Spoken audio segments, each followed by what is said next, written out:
পাকিস্তানের সেনা হয় বরবাদ হবে, নয়তো দেশে পুনরায় রাজ করবে। এই দুই সম্ভাবনার মাঝে পাকিস্তান জ্বলছে। পাকিস্তান থেকে যে ছবি সামনে বেরিয়ে আসছে তা অবাক করে দেওয়ার মতো। পাকিস্তানি জনতার একটা বিশাল অংশ নিজের সেনাদের ওপরই হামলা করছে। পাকিস্তানি মানুষরা রাওয়ালপিন্ডিতে পাকিস্তানি আর্মির হেডকোয়ার্টারে হামলা চালিয়ে দেয়। রাওয়ালপিন্ডিতে আর্মি হেডকোয়ার্টারে হামলার মানে পাকিস্তানের জনতা সোজা সেনার টুটি চেপে ধরেছে। লাহোর থেকে পেশোয়ার পর্যন্ত মানুষজন আর্মির জিনিসপত্রকে টার্গেট করা শুরু করে দিয়েছে। লাহোরে তো পাকিস্তানি সেনার কোর কমান্ডারের ঘরে আগুন লাগিয়ে দেওয়া হয়েছে। এরই মাঝে পাকিস্তানে আরো একটা বিষয় নিয়ে শোরগোল পড়ে গেছে। সেনার রক্ত পিপাসু জনতা পাকিস্তানি আর্মি চিফ অসীম মুনিরকে খুঁজছে। কিন্তু আপনারা এটা শুনে অবাক হয়ে যাবেন, পাকিস্তানি আর্মি চিফ অসীম মুনির দেশ থেকেই ভ্যানিশ হয়ে গেছে। ইমরান খানের সমর্থকরা বলছে অসীম মুনিরই পাকিস্তানে আগুন লাগিয়েছে, আর আগুন লাগানোর আগে সে বিদেশ যাত্রার নামে দেশ থেকে পালিয়ে গেছে।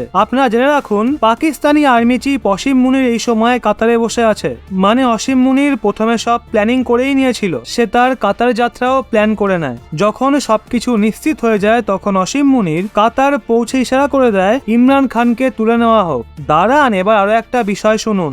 ইমরান খান গ্রেপ্তার হওয়ার একদিন আগে পাকিস্তানের প্রধানমন্ত্রী শাহবাজ শরীফও ব্রিটেন চলে যায়। মানে ইমরান খানকে এমন সময়ে তোলা হয় যখন পাকিস্তানের প্রধানমন্ত্রী শাহবাজ শরীফ ও পাকিস্তানি আর্মি চিফ অসীম মুনির দুজনেই দেশের বাইরে ছিল। দুজনেই জানতো ইমরান খান গ্রেপ্তার হওয়ার পর পাকিস্তানে ঝামেলা শুরু হয়ে যাবে, পাকিস্তানে তাদের প্রাণের ভয় থাকবে। আর তাদের ভয়টা অনেকটা সঠিক বলেই প্রমাণিত হয়, কারণ ইমরান খানের সমর্থকরা সবার প্রথমে শাহবাজ শরীফের ঘর জ্বালিয়ে দেয়, তারপর আর্মির অনেক অফিসারদের ঘর বাড়ি ভাঙচুর করে। এক্সপার্টরা মনে করছেন পাকিস্তানের সেনা ইমরান খান গ্রেপ্তার হওয়ার পর একটা বিশাল মিশনের সাথে যুক্ত হয়ে পড়েছে। পাকিস্তানি সেনা হয় ক্ষমতা পরিবর্তনের প্রস্তুতি নিচ্ছে, নয়তো তাদের ক্ষমতায় বসানোর জন্য এমন নেতা দরকার যে সেনার কথাতে ওঠা বসা করবে। পাকিস্তানি সেনাদের দ্বিতীয় বিকল্প বেশি পছন্দ হচ্ছে। সেনাদের হাতে হ্যাঁ মেলানো কেউ যদি প্রধানমন্ত্রী হয় তাহলে তার উপর সেনা নিয়ন্ত্রণও থাকবে, আর গণতন্ত্রকে বাঁচানোর ড্রামাও করা যাবে। পাকিস্তানি সেনা এখন শাহবাজ শরীফের পরিবর্তে